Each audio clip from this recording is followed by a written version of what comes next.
नमस्कार दोस्तों, स्वागत है आपका आपकी अपनी YouTube channel RBSC online classes में। पिछले वीडियो में अपने स्टार्ट किया था बेसिक रसायन विज्ञान, यानी आपके क्लास 10th के साइंस के जो चैप्टर 1 से लगा के और 5th नंबर चैप्टर तक, 1 से लगा के 5 नंबर चैप्टर तक जितना भी बेसिक जो हमारे काम आने वाला है उसको हमने पिछले वीडियो में स्टार्ट कर दिया था। अगर आपने पिछले वाला वीडियो नहीं देखा है तो वो जरूर देखिएगा और हम चलेंगे उससे आगे। आज का जो टॉपिक है बहुत ज्यादा महत्वपूर्ण है, अच्छे से आपको पूरा वीडियो ध्यान से देखना है। ज्यादा बड़ा वीडियो नहीं है, छोटा वीडियो, लेकिन बहुत महत्वपूर्ण है। कह सकते हैं लगभग ये हमारी पूरी केमिस्ट्री का एक तरह से पूरा बेसिक का जो मेन आधार है वो ये है। तो इसको एकदम अच्छे से समझना है, ध्यान से समझना है, इससे अपनी बहुत सारी चीजें क्लियर होगी। तो चलिए हम जल्दी से स्टार्ट करते हैं। हमारा जो पीछे वाला वीडियो हमने देखा था उसको रिवाइज करते हुए चलेंगे आगे और देखते हैं हमने पिछले वीडियो में क्या पढ़ा था। उसके बाद में आज का जो हमारा टॉपिक है परमाणु, उसके बारे में हम पढ़ने वाले हैं। तो चलिए हमने देखा था पिछले वीडियो में पदार्थ किसे कहते हैं। हमने देखा था पदार्थ क्या होता है, छोटे छोटे कणों से मिलकर बना होता है जिसका कुछ द्रव्यमान और आयतन होता है। पदार्थ दो प्रकार के देखे थे, शुद्ध पदार्थ और अशुद्ध पदार्थ। ठीक है, शुद्ध पदार्थ के अंदर देखा तत्व और यौगिक। तत्व में क्या होते हैं, एक ही प्रकार के परमाणु होते हैं। यौगिक में क्या होते हैं, जो तत्व जो होते हैं दो या दो से अधिक, वो समान अनुपात में होते हैं। उसके बाद में हमने देखा धातु, अधातु और उपधातु। धातु क्या होती है, अधातु क्या होती है, उपधातु, ये हम चैप्टर नंबर 3 में पढ़ेंगे, बिल्कुल डिटेल में पढ़ेंगे। तो अभी आपको याद रखना है धातुएं कौन सी होती है। हमारे आवर्त सारणी के अंदर 80 से ज्यादा धातुएं हैं। ठीक है, जैसे सोना, चांदी, लोहा, एल्यूमिनियम, ये सारी क्या होती है, धातुएं होती है। और गैसें जितनी भी होती है जैसे ऑक्सीजन, नाइट्रोजन, ये क्या होती है, अधातु होती है। ठीक है, और उपधातु जिसके अंदर धातु और अधातु दोनों के गुण होते हैं। वहीं हमने मिश्रण देखा था। अशुद्ध में मिश्रण दो प्रकार के, समांगी और विषमांगी। समांगी मतलब दूसरा उसके अंदर कोई दूसरी चीज पदार्थ मिला रहे हैं वो उसके अंदर पूरा घुल जाए, वो क्या होता है, समांगी, और जिसमें नहीं घुलता है वो विषमांगी। तो इसके बाद हमने देखा था परमाणु, पदार्थ का सबसे छोटा और अविभाज्य कण। सबसे छोटा कण भी होता है पदार्थ का और अविभाज्य होता है। इसी के बारे में हम डिटेल में पढ़ने वाले हैं। पदार्थ से हमने देखा था दो या दो से अधिक परमाणु मिलकर अणु बनाते हैं। परमाणु से क्या बनता है, अणु, और इसी से परमाणु से क्या बनता है, तत्व बनता है। दो या दो से अधिक समान परमाणु, सभी परमाणु अगर समान है तो वो क्या बनेगा, वो बनेगा तत्व। तत्व में मैंने कहा था आपको 30 तत्व याद करने हैं, 1 से लगा के 30 तक आवर्त सारणी में जो तत्व हैं वो याद करने हैं। आज का टॉपिक हमारा बहुत काम आने वाला है, ध्यान रखिएगा। 1 नंबर पे hydrogen, helium, lithium, beryllium, boron, carbon, nitrogen, oxygen, fluorine, ठीक है, neon, sodium, magnesium, aluminium, silica, phosphorus, sulphur, chlorine, organ, potassium और कैल्शियम। कम से कम आपको 20 तो अच्छे से याद करने ही करने हैं। ठीक है, तत्व के बाद में हमने देखा था यौगिक किसे कहते हैं, हमने देख लिया था। जब दो या दो से अधिक तत्व निश्चित अनुपात में हो तो उसको यौगिक कहते हैं, और दो या दो से अधिक पदार्थ अनिश्चित अनुपात में हो तो उसको हम मिश्रण कहते हैं। फिर हमने देखा था समांगी और विषमांगी मिश्रण। ये हमारी पिछली क्लास में हमने डिस्कस किया था। पूरा वीडियो आप जाकर देख सकते हैं, वहां पे आपको पूरा वीडियो मिल जाएगा जिसमें हमने डिटेल में बात कर रखी है। चलिए आज हम स्टार्ट करते हैं। हमारा जो आज का टॉपिक है उसको पढ़ते हैं। टॉपिक का नाम है आज का हमारा परमाणु। क्या नाम है, परमाणु। क्या होता है परमाणु, हमने देखा था पदार्थ का सबसे छोटा कण होता है परमाणु। परमाणु क्या होता है, पदार्थ का सबसे छोटा कण। इस परमाणु के अंदर भी बहुत हम देखते हैं, इस परमाणु के अंदर भी कुछ ऐसे कण हैं जिसके बारे में भी अभी हम जानने वाले हैं, आपको पता होगा। ठीक है, नहीं तो हम देख लेते हैं। यहाँ पे परमाणु के सबसे बीच में सेंटर में होता है नाभिक। ठीक है, इसका सेंटर होता है। इसके बाद में इसके बाहर कुछ ऐसे कोष होते हैं जिसके अंदर इलेक्ट्रॉन चक्कर लगाते हैं। ये क्या है, ये है नाभिक।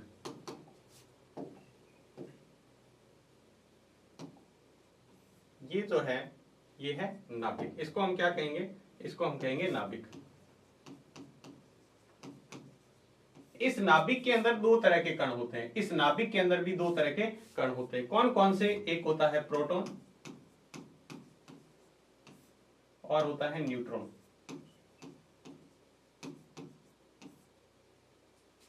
ठीक है, प्रोटॉन और न्यूट्रॉन दो तरह के कण होते हैं यहाँ पे। ठीक है, प्रोटॉन और न्यूट्रॉन ये नाभिक के अंदर है। इसको आपको नहीं दर्शाना, ये प्लस का साइन आपने लगा दिया तो प्लस के साइन के अंदर ही है। ये क्या है, प्लस के साइन के अंदर ही यहीं पर है। ठीक है, ये क्या है, इसके अंदर ही है, आपको अलग से नहीं दर्शाने।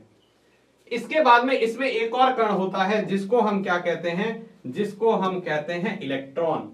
क्या है, ये मैंने यहां पर इस तरह से दर्शा दिया, ये हमारा क्या है, इलेक्ट्रॉन है। ठीक है, या हम इसको चलो ई से लिख देते हैं, ई से।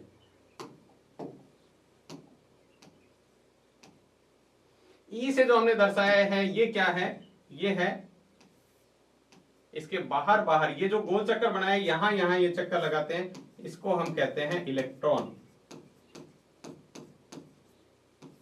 एक दूसरे तरह का कण होता है इलेक्ट्रॉन। तो परमाणु में हम देखते हैं 3 तरह के कण पाए जाते हैं। कौन कौन से? परमाणु में होता है प्रोटॉन, न्यूट्रॉन, जो दोनों नाभिक के अंदर होते हैं। इलेक्ट्रॉन इसके बाहर ये बना रखा है ना सर्कल, ये वर्त जो बना रखा है, यहां यहां घूमते रहते हैं इलेक्ट्रॉन, चक्कर लगाते हैं इसके नाभिक के बाहर। ठीक है, यहां पर हम इसके आवेश की बात करें, किसकी बात कर रहे हैं? आवेश की। तो आवेश की बात करें तो इसके ऊपर होता है धनायन, इसके ऊपर होता है धनावेश। धनावेश का की बात करें तो इसका मतलब प्लस आवेश होता है। इसके ऊपर कौन सा आवेश होता है? प्लस। और ये क्या होता है? इलेक्ट्रॉन जो होता है ऋणावेश होता है। ऋणावेश की बात करें तो माइनस आवेश होता है। ठीक है, और ये क्या होता है? इसके ऊपर कोई आवेश नहीं होता, न्यूट्रॉन के ऊपर कोई आवेश नहीं होता। बात में जो कह रहा हूं ध्यान से समझते रहिएगा, बहुत महत्वपूर्ण है। इलेक्ट्रॉन के ऊपर माइनस आवेश होता है, प्रोटॉन के ऊपर प्लस आवेश होता है। ठीक है, यहां तक बात आपको समझ में आई? चलिए हम इसके आगे देखें, यहां पे बात करें, इसके आगे हम बात करें तो यहां पर हम देख सकते हैं, यहां पर कि हम किसी भी तत्व की जब बात करते हैं, किसी भी तत्व की, ठीक है, चलिए हम इसको आगे समझते हैं। यहां पे ये हमने क्या है, यहां पर हम वापस से वही बना रहे हैं नाभिक। ये नाभिक है, ये एक कोष हो गया, ये दूसरा, ये तो हमारा नाभिक है। ठीक है, इसके बाहर जो ये वर्त बने हुए यहां पर क्या करते हैं? इलेक्ट्रॉन चक्कर लगाते हैं। यहां पर क्या है? इलेक्ट्रॉन यहां पर चक्कर लगाते हैं, इसमें इलेक्ट्रॉन घूमते रहते हैं।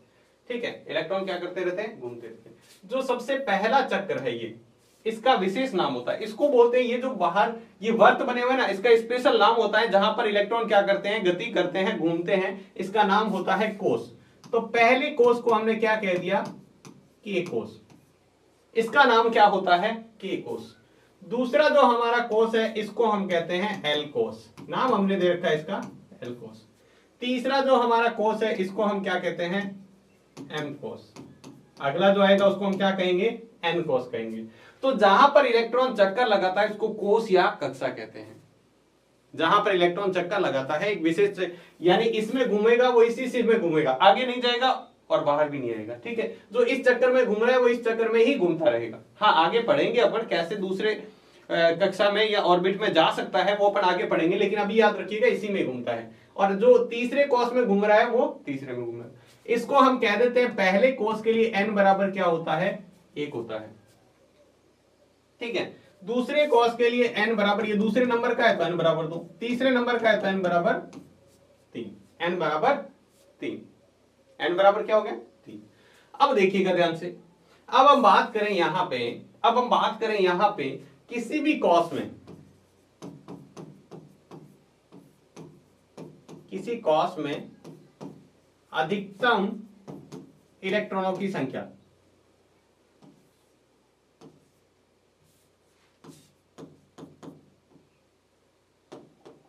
अधिकतम इलेक्ट्रॉनों की संख्या ज्ञात करने का क्या सूत्र है? इलेक्ट्रॉनों की संख्या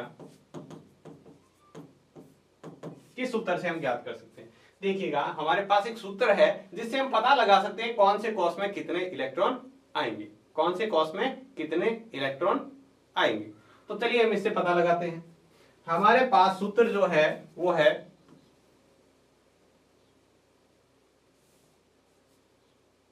2n²। क्या है? 2n², 2 और फिर n²। इससे हम पता लगा सकते हैं किसी भी कोष में कितने इलेक्ट्रॉन आते हैं। तो चलिए हम बात करते हैं सबसे पहले के कोष की। हमें पता लगाना है के कोष में अधिकतम कितने इलेक्ट्रॉन आते हैं के कोष में। तो चलिए, के कोष में हमें पता है n बराबर क्या होता है? 1।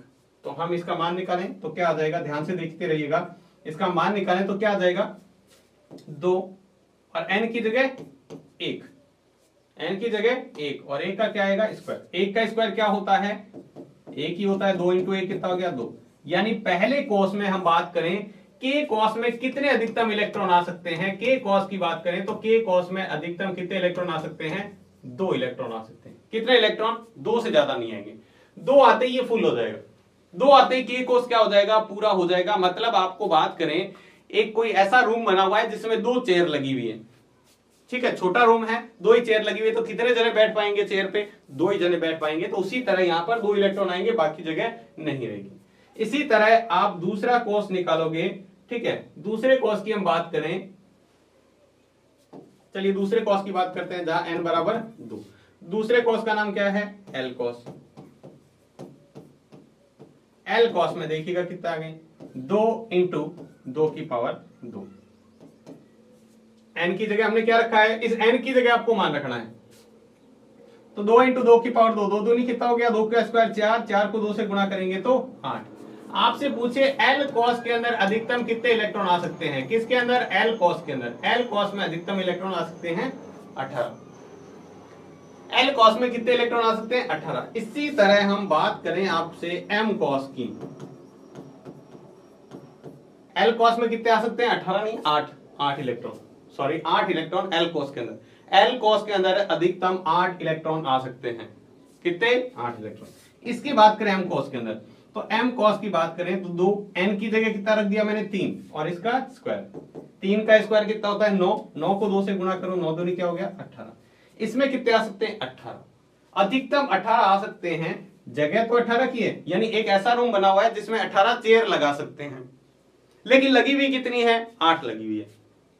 लगी हुई कितनी है, 8, तो कितने जने आके बैठेंगे, 8 ही बैठेंगे। तो जगह तो इसमें 18 की है, लेकिन ये याद रखिएगा अभी अपन इसमें पढ़ेंगे तो इसमें जगह तो है जो एम कॉस है 18 की, लेकिन आए भरे कितने जाएंगे, 8। जगह तो 18 की है, लेकिन कितने आएंगे, 8 ही आएंगे।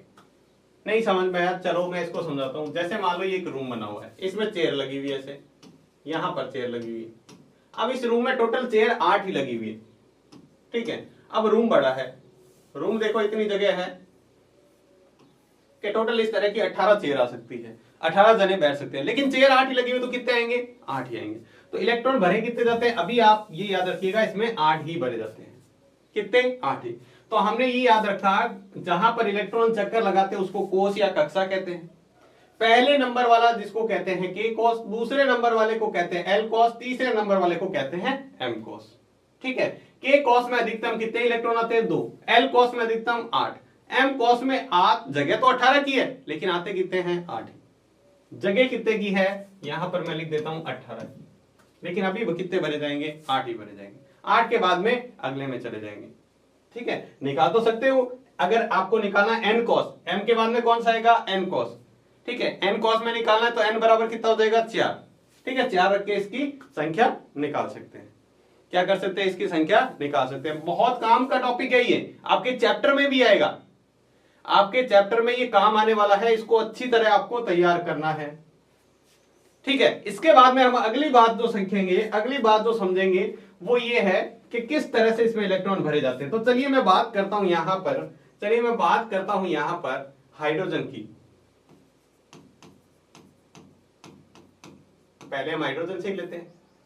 हाइड्रोजन कितने नंबर पे आता है, 1 नंबर पे। तो कैसे इलेक्ट्रॉन भरेंगे, सबसे पहले आएगा नाभिक, और नाभिक के बाद में पहला कोष, जिसके अंदर हमने क्या कर दिया, 1 इलेक्ट्रॉन मैंने यहाँ ई के द्वारा दर्शा दिया। 1 इलेक्ट्रॉन है, यहाँ पर घूमता रहेगा, क्योंकि हाइड्रोजन कितने नंबर पे आता है, 1 नंबर पे। तो जितने नंबर पे आता है, कोई भी परमाणु है, ध्यान रखिएगा, कोई भी परमाणु है, उसमें इलेक्ट्रॉन कितने होंगे कैसे पता चलेगा, तो जो आवर्त सारणी में जितने नंबर पे आता है उसमें अधिकतम इतने इलेक्ट्रॉन होते हैं। जितने नंबर पे आता है, क्या कहा मैंने, उसमें उतने ही इलेक्ट्रॉन होते हैं। मेरी बात ध्यान से सुनिएगा। जैसे हम बात करें ऑक्सीजन की, तो ऑक्सीजन के अंदर 3 तरह के परमाणु होते हैं, ठीक है। इस ऑक्सीजन के अंदर इतने ही क्या होंगे, प्रोटॉन होंगे। पी से हम प्रोटॉन को दर्शाते हैं। प्रोटॉन कितने होंगे, कितने नंबर पे आता है ऑक्सीजन, 8 नंबर पे, तो प्रोटॉन 8, ठीक है। और न्यूट्रॉन कितने होंगे, वो भी 8। और एन का मान नहीं है, ये मतलब न्यूट्रॉन, एन मतलब यहां पर क्या है, न्यूट्रॉन। और इलेक्ट्रॉन कितने होते हैं, वो भी 8। यानी ऑक्सीजन के अंदर प्लस भी 8 है, इस तरह से,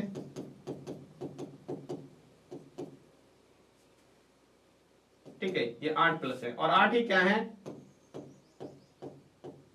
8 ही माइनस है, मतलब प्लस से हम किसको दर्शाते हैं, प्रोटॉन को। 8 इसके अंदर प्रोटॉन है और 8 ही क्या है, न्यूट्रॉन है। तो आवर्त सारणी में ये रखने का मतलब ये है, ये रखने का मतलब ये है कि जो जितने नंबर पे आता है, इसीलिए क्रम से याद करने का कहा था। जैसे मान लो हम बात करते हैं क्लोरीन की, क्लोरीन 17 नंबर पे आता है, इसका मतलब उसके अंदर इलेक्ट्रॉन कितने हैं, 17 इलेक्ट्रॉन है। प्रोटॉन कितने हैं, 17 प्रोटॉन है। और न्यूट्रॉन पूछे तो न्यूट्रॉन भी कितने हैं, 17 है। ठीक है, इलेक्ट्रॉन तो बाहर बार यहां बनाएंगे, लेकिन प्रोटॉन आपको दर्शाने की जरूरत नहीं है, प्रोटॉन उतने ही नाभिक के अंदर पड़े हैं। प्रोटॉन क्या है, उतने ही नाभिक के अंदर। जैसे हम इसके बाद में हम बात करते हैं ऑक्सीजन की। ऑक्सीजन का प्रतीक आपको याद है क्या, O होता है।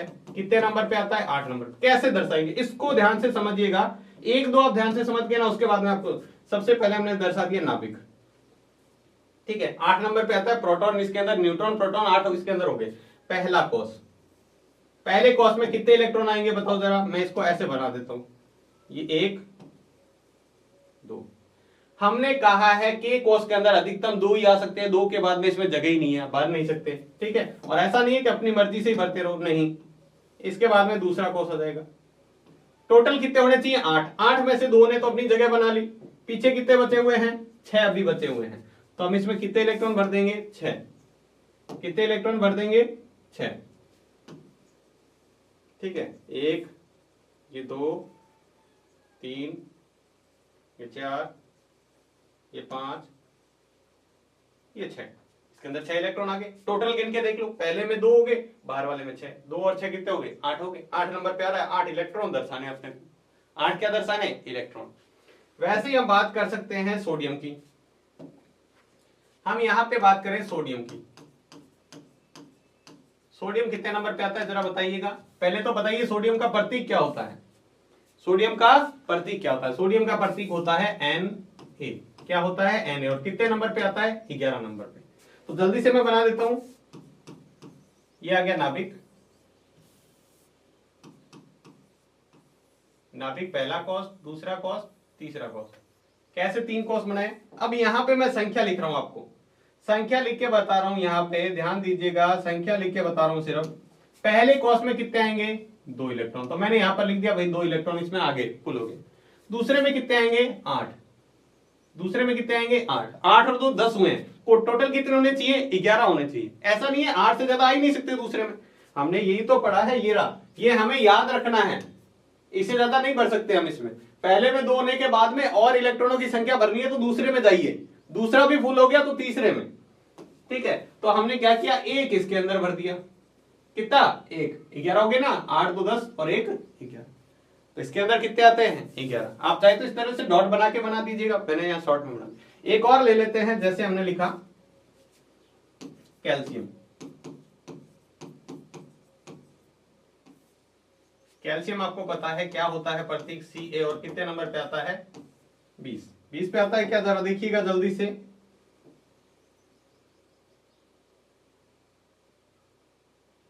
ठीक है, चलिए हम इसका दर्शाते हैं। ये हो गया इसका नाभिक, पहला कोष, दूसरा कोष, तीसरा कोष। हमने 3 तक पढ़ा है, चौथा भी कोष होता है।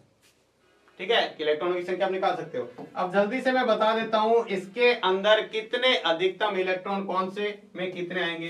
पहले में कितने आएंगे, पहले में ये तो नाभिक हो गया, इसमें नहीं भरेंगे, 2।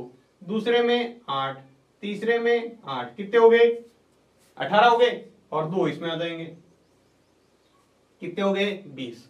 तो इस तरह से किसी भी परमाणु में हम इलेक्ट्रॉन किस तरह से भरते हैं, ये आपको समझ में आ गया।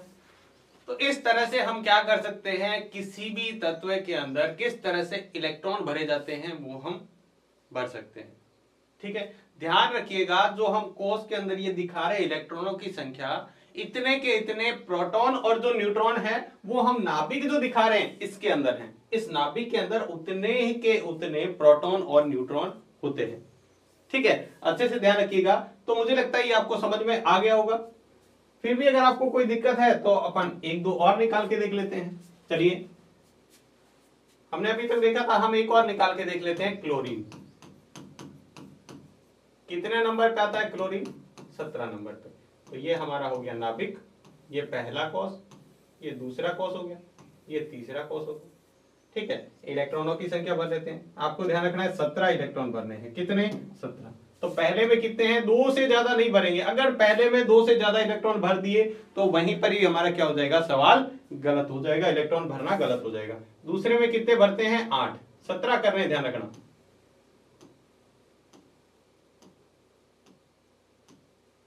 और कैसे भरते हैं आपको याद होगा। कितने हो गए हैं? 10 हो गए हैं। ठीक है, पहले में 2, दूसरे में 8 तक 17 भरने हैं, इसलिए तीसरे में भी जाएंगे। 1 2 3 4 5 6 7। कितने हो गए? अब ध्यान से देख लीजिएगा कितने हो गए। हमने देखा है 17 इलेक्ट्रॉन, तो 17 में पहले में 2 भरेंगे, दूसरे में 8 भरेंगे, अभी तक 10 हुए हैं, तीसरे में 7 भरने हैं। तब ये कितने हो जाएंगे जोड़ने पर? ये 17 हो जाएंगे। तो 17 इलेक्ट्रॉन हम इस तरह से भरेंगे और इसी तरह से हमने भरे हैं इसके इलेक्ट्रॉन। ठीक है, इसके भरने के बाद में हम ये देख सकते हैं कि इसके पहले कॉस में कितने इलेक्ट्रॉन आए हैं, दूसरे में कितने आए हैं, तीसरे में कितने आए हैं, इस तरह से।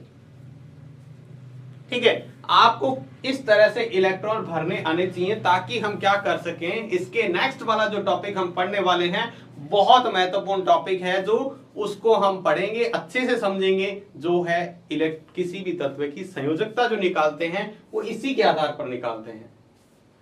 तो अगर आप ये अच्छे से तैयार कर लेते हो तो संयोजकता निकालना आपके लिए चुटकियों का खेल हो जाएगा, बहुत ही सिंपल हो जाएगा। तो इसको आप अच्छे से तैयार कीजिएगा। सबसे पहले महत्वपूर्ण है आपको तत्व याद होने चाहिए, कम से कम आप 20 तक तो अच्छे से याद कर लीजिएगा। ठीक है, अगर आपको वास्तव में जो टारगेट आपने सेट किया है वो अचीव करना है तो आपको मेहनत करनी पड़ेगी, और शुरू में आप अच्छी मेहनत कर लोगे उतना ही आपको एग्जाम के टाइम में कम मेहनत करनी पड़ेगी। तो हमने क्या देखा है, हमें क्या करना है, सबसे पहले हमें तत्व याद करने हैं, उसके बाद हम तत्व के इस तरह से इलेक्ट्रॉन भरने आपको आने चाहिए।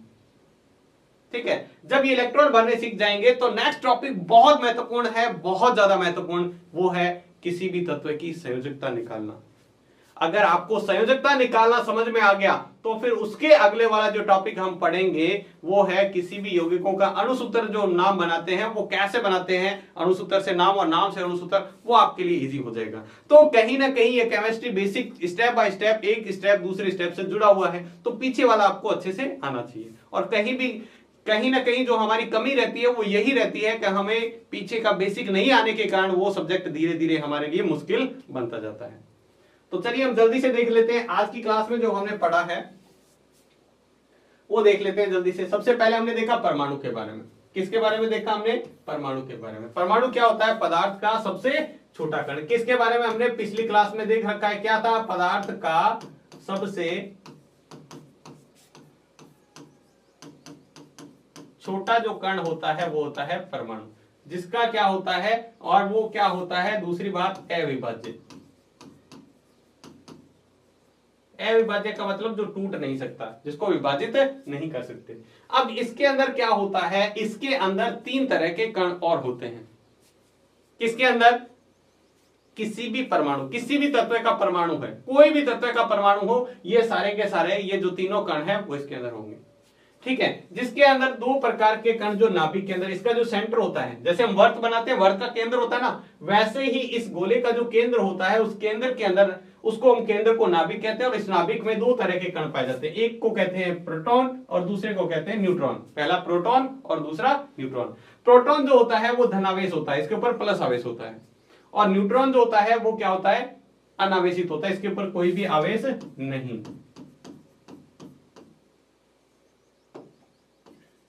कोई आवेश नहीं होता।